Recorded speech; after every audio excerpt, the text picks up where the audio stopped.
Sí, Ahí ya. está. Sí, muy Sí, bien. muchas gracias. Bueno, no, primero que nada, quiero pues que se presente usted, Ujú, a lo que se dedica, su nombre. ujú. Bueno, yo soy Paulina Millán, soy profesora de la Escuela de Humanidades y como lo platicábamos, realmente me dedico o me especializo sobre todo en teoría feminista.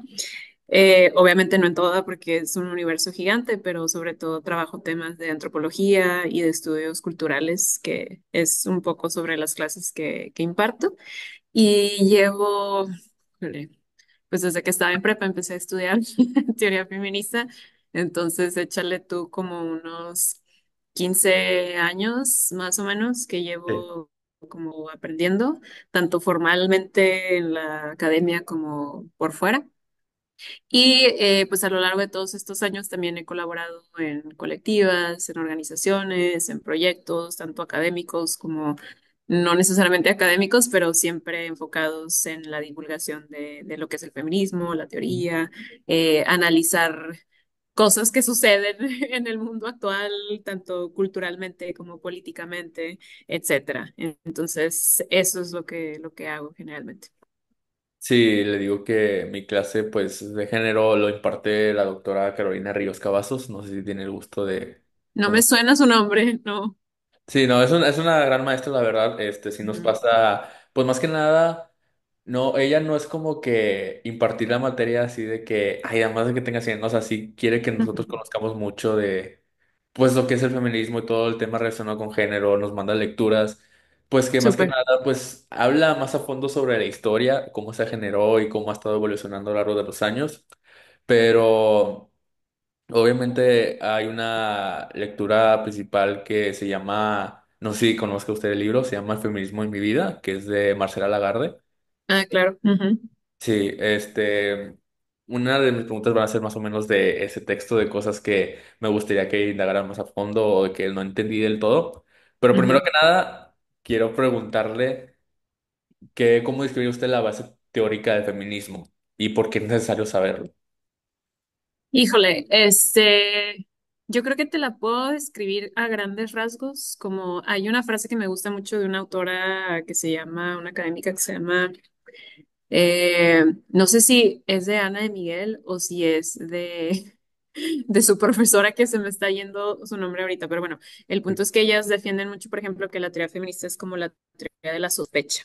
¿En qué sentido? En que desde la perspectiva feminista, cuando nosotras vamos y estudiamos las grandes narrativas de la historia del mundo, la política, la economía, la medicina, la antropología, los medios, etc., etc., siempre la perspectiva feminista llega y pregunta de que, ok, ¿y las mujeres qué? ¿No? O sea, como Sí. que cuestiona las bases de todos los supuestos y todos los hechos dados que están hechos a partir de la experiencia de vida de los hombres. Entonces, la teoría feminista básicamente lo que busca es de todo esto, ok, vamos a entender y vamos a ver qué sí funciona, qué no funciona, pero vamos a ver qué tan bien se sostienen estos supuestos Ujú. si los aplicamos a la vida de las mujeres, ¿o no? O desde la perspectiva de experiencia de vida de las mujeres. Entonces, yo te podría resumir como que la teoría feminista es eso, ¿no? Y estoy muy de acuerdo con esa frase que son ellas de la teoría de la sospecha. Vamos a sospechar que todo lo que se ha dado por hecho aplique igual universalmente tanto para hombres como mujeres, porque pues no ha sido el caso, ¿no? Habiendo dicho eso, la teoría feminista es muy amplia. No hay como tal cual una teoría en específico, sino que de Sí, sí. todas las áreas de estudio, desde la psicología, la economía, como te decía, la medicina, la política, la antropología, la cultura, siempre hay una vertiente feminista porque justo va a ser quienes se han encargado de investigar y de cuestionarse cómo esto aplica para la vida de las mujeres, ¿no? Entonces, por eso, por ejemplo, cuando hablamos de teorías feministas, hay un montón, hay demasiadas, entonces es la teoría feminista desde la perspectiva, no sé, liberal, la perspectiva feminista de no sé, la psicología, bla, bla, bla, la teoría feminista marxista, la teoría feminista decolonial, la teoría feminista, bla, bla, bla. Entonces, por eso hay tantas, porque no está limitada como a un solo esquema o a una sola área de estudio, sino que más bien es, yo podría inclusive decirlo hasta una metodología, ¿no? Es decir, va a basarse de ciertos supuestos y los va a cuestionar, que es básicamente lo que se hace. Ya, ok. Sí, de hecho porque me sonó interesante lo que dijo lo de la teoría marxista, porque sí he visto algo relacionado con eso, como que se menciona que el feminismo es como una crítica marxista a la historia. Entonces, Ándale. o sea, ¿qué se refiere exactamente a eso? O sea, ¿cómo se relaciona el marxismo con el feminismo? Pues, uy, hay una teoría muy, muy grande, es un universo teórico bastante grande, pero por ejemplo, se relaciona, o a lo mejor la frase que mencionas va en el sentido de que voy a ir a cuestionar la metanarrativa, ¿no? Es decir, si desde la metodología marxista yo estoy haciendo un estudio crítico de la historia, es decir, la historia yo la voy a estudiar desde la materialidad, dialéctica o whatever, pues el feminismo hace un poco eso, ¿no? En el sentido en que yo voy a voltear a la historia y voy a cuestionar cómo se han hecho estos supuestos y si se aplican o no, o cómo es la vida de las mujeres detrás de estos supuestos. Entonces, por ejemplo, en la teoría marxista, que es una de las que más me gusta, de las que más he estudiado, lo que estudian las investigadoras feministas, pues es cómo de todos estos supuestos que vienen de la teoría de Marx aplican o no a la vida de las mujeres, ¿no? Y resulta que, pues sí, sí hay una lucha de clases, pero en esa lucha de clases no necesariamente entran las mujeres tal cual como está desarrollado ahí, ¿no? Sino que hay otra clase de explotación que es hacia las mujeres por la estructura del patriarcado y no solo por la estructura del capitalismo, ¿no? Por ejemplo. Entonces, ese es un tipo de acercamiento feminista, por ejemplo, al estudio del marxismo, pero así como lo hacen al estudio del marxismo, lo hacen al estudio de cualquier cosa, ¿no? Está, por ejemplo, de que el psicoanálisis, vas a encontrar teoría feminista del psicoanálisis y así se van con todo. Sí, hay muchas teorías, de hecho sí es algo que como que nuevo que he aprendido que como que el feminismo se divide o como que tiene muchas ramas, que no solamente está como que la idea principal que pues que muchos tienen vagamente, pero eso sí se llamó la atención eso del marxismo, porque como que hachis, pero sí, sí, se me hace muy interesante. De hecho, bueno, ahorita que estás mencionando del patriarcado, yo estaba leyendo, no me acuerdo el nombre de la lectura del patriarcado, corrígeme si estoy mal o algo. Yo recuerdo visto que, pues fue un invento hace un chorro de años, que fue tanto hombres como mujeres, pero la verdad es donde hombres básicamente explotaban más porque los veían como un objeto sexual, ¿no? Más que nada por reproductivo, ¿no? Antes las mujeres de épocas de Mesopotamia y todo, Ujú. y pues obviamente pasar de los años como que el sistema, la política, los medios como que han tratado de dejar en claro lo del el patriarcado, este, como que una forma sutil. No sé si me explico tanto. Más o menos, pero creo que por ahí va un poco la idea. O sea, sí, hay un texto buenísimo que yo se los pongo en clase, el de La construcción del patriarcado de Gerda Lerner, que me imagino que a lo Ujú. mejor lo vieron en tu clase. Y ella lo explica muy bien como en estas fases históricas, ¿no? O sea, es un sistema que no es como que se inventaron un día los hombres de, no sé, un día despertaron y dijeron, vamos a odiar a las mujeres para siempre y vamos a construir un sistema en el que los hombres les favorezca todo. O sea, no, fue un proceso histórico de muchos, muchos, muchos siglos de años. Sí. Y sí, como dices, ahorita estamos en una etapa en la que a lo mejor los medios lo sobre todo por como el contexto histórico político de ahorita, ¿no? O sea, como que parece ser que no existe, pero ahí está y es muy latente y es muy obvio.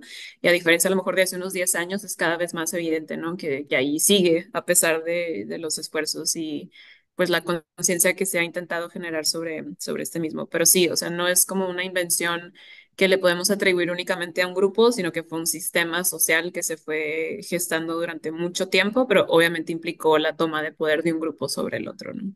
Y bueno, de acuerdo al patriarcado, ¿qué ideas erróneas hay sobre el patriarcado en general? Porque he visto que mucha gente lo relaciona con todo tipo de cosas que a lo mejor no nada que ver, pero, o sea, bueno, no sé si formular tantas preguntas, o sea, ¿qué es y qué ideas erróneas se tiene actualmente del patriarcado?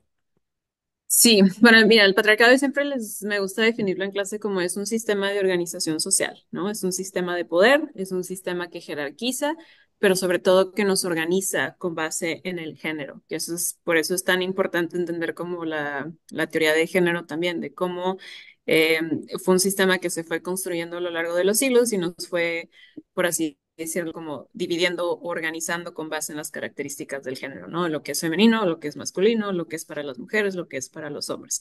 La base en particular de la cual parte el patriarcado es algo que a lo mejor viste en tu clase, pregunta examen, que es la división sexual del trabajo, que es de donde viene así los siglos y siglos y siglos y siglos, que fue como de los primeros momentos donde se empieza a gestar como toda esta estructura, ¿no? Y ahorita, evidentemente, pues ya no vivimos como en el sistema patriarcal de los neandertales, ¿no? Obviamente no hay una misma estructura, pero seguimos viviendo como bajo la organización, es decir, que hay cosas que se designan para mujeres y que todavía hay cosas que se designan para hombres, y eso históricamente pues ha construido barreras de acceso a oportunidades, a desarrollo, etc., etc., tanto para mujeres como hombres, ¿no? Yo creo que ahorita de las concepciones más erróneas que hay de patriarcado es uno que ya no existe, Sí, que toca mucho escuchar, sobre todo ahorita como en la era de Trump, en la era de la manósfera, etcétera, que ya no existe, ¿no? O sea, porque las mujeres ya podemos votar, porque ya podemos estudiar en la universidad y ejercer una carrera y demás, es que ya no existe, ¿no? Es una cosa del pasado. Y no, o sea, el patriarcado sigue latente en prácticamente todas las esferas de la sociedad y ahí está, operando de manera distinta, que hay un concepto que me gusta mucho de una autora que ella dice que, de Celia Moros, ella dice que el patriarcado, por ejemplo, es estable. ¿En qué sentido? En que obviamente se va adaptando y va evolucionando conforme las distintas etapas de la historia de la humanidad, ¿no? Entonces, el patriarcado de 1910 no se va a parecer muchísimo a lo mejor al patriarcado del 2025, pero lo único que no cambia es la estructura de poder. Es decir, hay un grupo con ciertos privilegios, con ciertos accesos a oportunidades, desarrollo, etc., que otro no, que en este caso sería como históricamente las mujeres, ¿no? Con toda la diversidad que yo requiere. Entonces, uno sigue existiendo, eso es como de las concepciones falsas, erróneas que hay. Dos, que las mujeres no participamos dentro del patriarcado, creo que eso es algo muy importante. Siempre lo menciono en clase, todas y todos nacemos y crecemos en una cultura machista, entonces todas y todos participamos dentro del patriarcado.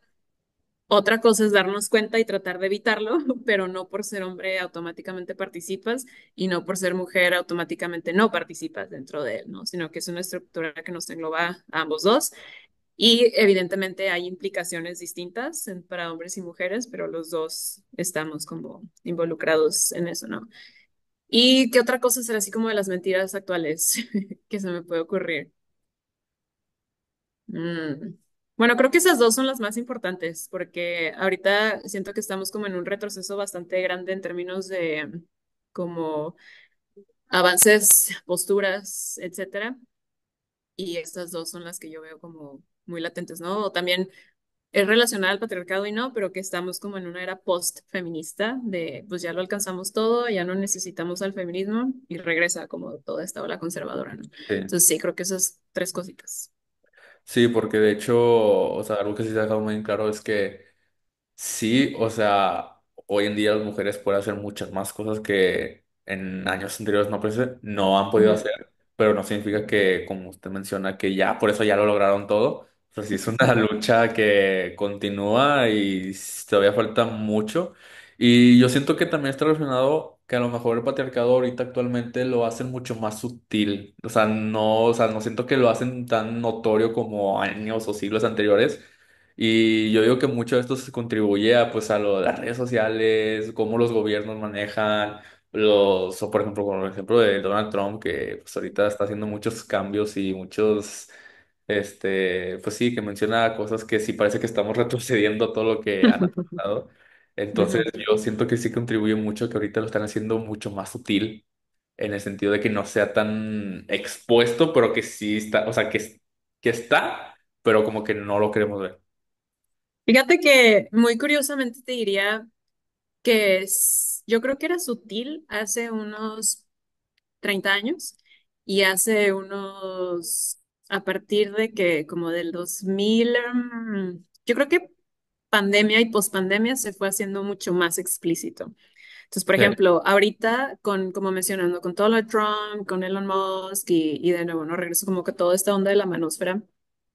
se ha hecho súper explícito, ¿no? O sea, como que ya no existe la cultura de la cancelación, entonces la gente súper machista, misógina y demás ya se siente con la confianza otra vez de ser muy explícitos en sus posturas Sí, antifeministas, antimujeres, etcétera, ¿no? Entonces yo creo que a lo mejor era más sutil hace unos años y los últimos 10 años ha ido incrementando lo explícito que es, pero entiendo también, por ejemplo, a lo que te refieres de que es más sutil a lo mejor a otras épocas en la historia donde por ley, por ejemplo, no podíamos votar, ¿no? De que ahora sí podemos votar. Y entonces se camuflajea un poco en términos de desarrollo, de oportunidades en cuestiones económicas, como que esas sí se han como camuflajeado bastante bien, pero en términos culturales creo que estamos dejando la sutileza y estamos entrando a una era otra vez bien explícita, bien violenta, bien como on the face, ¿no? O sea, que ya no lo están gritando otra vez de, sí, las mujeres solo son para esto y los hombres solo son para esto, sí. y somos superiores y ustedes son inferiores, y así es como es el orden natural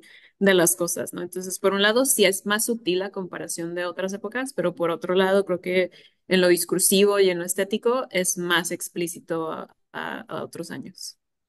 Sí, en el libro que le mencioné de esta Ujú. Marcela Lagarde, menciona, bueno, habla obviamente de diferentes temas, pero también hace mucho énfasis en la epistemología feminista. Entonces, o sea, en pocas, bueno, no en pocas palabras, pero en maneras, o sea, cómo lo describiría usted, lo que es ese, bueno, que epistemología es la teoría del conocimiento, pero en cuanto al feminismo, cómo lo describiría y cuáles serían las claves que conforman esa epistemología? Muy buena pregunta. Fíjate que para eso está muy bien que estén leyendo a Lagarde, porque creo que es una gran pensadora sobre lo que implica la epistemología. De nuevo, creo que hay palabras como muy académicas que a veces hacen más rembombante de lo que es, pero para mí regreso a la pregunta inicial, ¿no? O sea, la epistemología o el pensamiento feminista para mí es de nuevo, es como esa sospecha. Entonces, los pilares para mí siempre es, uno, verlo desde la perspectiva de experiencia de vida de las mujeres a través de la historia y con todos los matices que ello requiera, ¿no? Entonces, por ejemplo, no puedo hablar yo únicamente como de solo lo voy a ver a través de los ojos de las mujeres, sino también tengo que meterle las variantes de clase, las variantes de raza, las variantes de X o Y, ¿no? Entonces creo que algo muy importante dentro de la epistemología feminista es eso, es como el cuestionarse el canon, es cuestionarse lo establecido dentro de las demás teorías.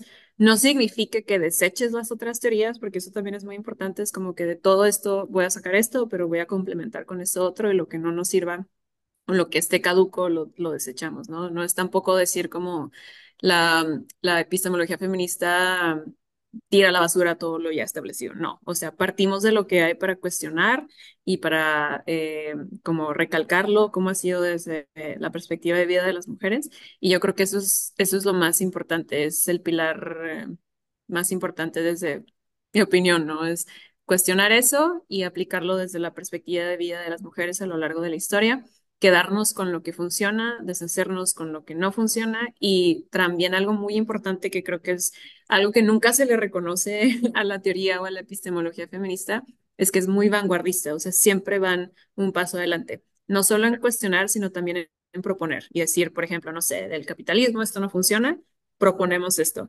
de, no sé, la historia, tal suceso, proponemos esto, o sea, como que siempre es muy vanguardista en Sí, el sentido en que crea propuestas y nuevas formas de ser, de organizarse, etcétera, ¿no? sí, y en cuanto a las ideologías, yo creo que mencionaba la ideología, creo que era la ideología feminista y la ideología de la feminidad. Y explicaba como que hay dos diferencias muy grandes entre una y otra. Sí, sí me puede ayudar a recordar qué significan esas dos porque ahorita me está pasando un Sí. poco. No recuerdo bien exactamente así las palabras exactas del texto que me mencionas, pero puedo Sí, con como sus palabras, no hay deducirlo un poco. problema. Sí, sí, Ujú. sí. Porque, por ejemplo, algo muy importante que hacemos mucho énfasis desde la perspectiva feminista es que una cosa es lo feminista y otra cosa es la feminidad, ¿no? Cuando hablamos de feminidad estamos hablando de género, hablamos de masculinidad y hablamos de feminidad. Entonces, dentro del concepto de género o dentro del concepto de feminidad, estamos tratando de estudiar cuáles han sido como todos esos constructos, parámetros, políticas, y demás que se ha creado desde el patriarcado para definir como la vida de las mujeres, ¿no? Entonces, por ejemplo, cuando hablamos de estudiar la feminidad, hablamos de cómo en el patriarcado se nos socializa a las mujeres a ser sumisas, a ser complacientes, a servir a los otros, a siempre poner como las necesidades de las demás personas antes que las nuestras, a X o Y, ¿no? En la masculinidad, al contrario, se socializa la fuerza, la competencia, etc., ¿no? Whatever. Entonces, la diferencia es que dentro de como el estudio feminista hacemos un análisis crítico a la feminidad y decimos, ¿qué hay de la construcción histórica de la feminidad que nos ha mantenido en una posición de subyugación o en una posición inferior, ¿no? Como seres, como personas. Entonces, esa es como la gran diferencia. No es lo mismo como la perspectiva feminista a una perspectiva de la feminidad, que eso es algo, curiosamente, también que he escuchado mucho recientemente, como todo este universo de la tradwife y toda esta ola conservadora que es regresemos a la feminidad y cómo ser más femenina y cómo ser bla, bla, bla. Y detrás de esos discursos vienen muchas características muy patriarcales de lo que debe ser una mujer, ¿no? De que solo debo de hacerle caso a mi esposo, yo no necesito buscar una carrera profesional, sino que mi labor es ser mamá y se acabó. Debo de ser sumisa, debo de verme bien, debo de servir saber cocinar, etc., etc., ¿no? Entonces es como la gran diferencia entre lo feminista y la feminidad. Sí, bueno, a mi entender, o sea, la feminidad es más que nada las expectativas que se tienen o ideas sociales de cómo se debe comportar o ser las mujeres y la ideología Ujú, feminista es como una crítica, ¿no? O sea, como que no, no, o sea, es como que una crítica a la feminidad. ujú. Así es. Sí, bueno, ya por último, ya para no quitarle tanto de su tiempo, quería hacerle, bueno, dos preguntas. Una Ujú, es más que nada sobre este, la sororidad, sí, sororidad entre las mujeres, porque es importante que mantengan esa sororidad las mujeres, porque como he visto, y yo lo he visto de experiencia propia, que hay mujeres que no apoyan el movimiento, que las ujú. tachan de, pues, para menos como que personas que locas o que no deberían estar haciendo eso. ¿Cómo para usted y para las mujeres, cuál es la importancia de mantener esa solidaridad entre ellas? Sí, fíjate que yo no soy muy fan como de los temas de sororidad porque creo que están muy romantizados. Entiendo la postura política detrás de ello, ¿no? O sea, la postura de tenemos que ser conscientes de nuestra posición como mujeres dentro de un orden patriarcal y ser solidarias una a la otra, ¿no? Creo que eso es como lo más básico. Pero creo que se ha como explotado mucho el concepto a hacer cosas muy románticas de entre mujeres no y solo mujeres nos cuidamos y hacemos esto y como que, no sé, siento que se ha idealizado y se ha explotado y se ha romantizado mucho, ¿no? Yo creo al contrario como una propuesta más allá de la sororidad, es más bien como, y lo hemos visto mucho en los últimos años, la importancia de la solidaridad de comunidades subordinadas, ¿no? Más allá de si es entre mujeres, creo que se me hace muy importante como promover la solidaridad entre clase, la solidaridad entre raza, la solidaridad entre género, en el sentido de no por el simple hecho de que yo haya sido socializada como mujer dentro del patriarcado, significa que ya incuestionablemente yo voy a apoyar a otra mujer. ¿Por qué? Porque, por ejemplo, desde estas visiones muy simplistas y muy idealizadas de la sororidad, como que invitan mucho a que jamás cuestiones a otra mujer, ¿no? Y Ok. es de que, a ver, no, o sea, hay mujeres en la pirámide, ¿no? De poder social que son opresoras y hay mujeres que no van a ser solidarias a otra clase, en fin, ¿no? O sea, como que hay mujeres que también son cuestionables y que también hacen uso de sus privilegios y del poder al que tienen acceso. Entonces, yo creo que más allá de la importancia de la sororidad, yo creo que más bien apelaría a solidaridad de clase, solidaridad de raza, solidaridad de Sí. entre géneros, etcétera, ¿no? Como hacernos entender y que yo que este es uno de los grandes retos los próximos años, ahora que la derecha regresa con todo su fervor, en vez de estar como dividiéndonos por todas estas cuestiones identitarias, incluyendo la de género, es más bien cómo le hacemos para solidarizarnos a pesar de todas esas diferencias y todas esas como divisiones identitarias, a entendernos como una clase que está bajo ciertas condiciones de explotación, bajo ciertas condiciones de discriminación, bajo ciertas etc, X o Y, ¿no?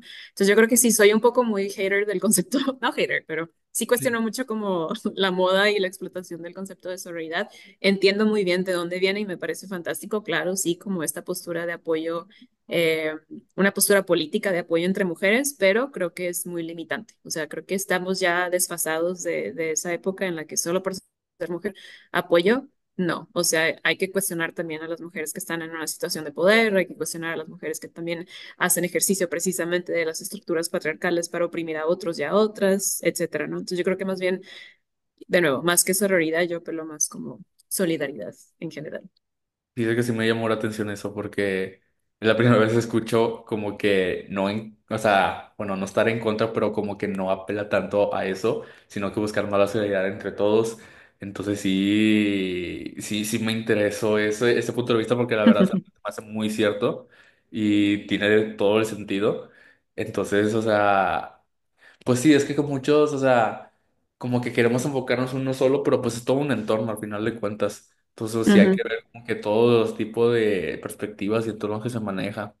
Y bueno, ahora sí ya por último, esa es una pregunta un poco más personal, ujú, más que nada escuchar su opinión. Yo como hombre, ¿de qué manera puedo apoyar el feminismo?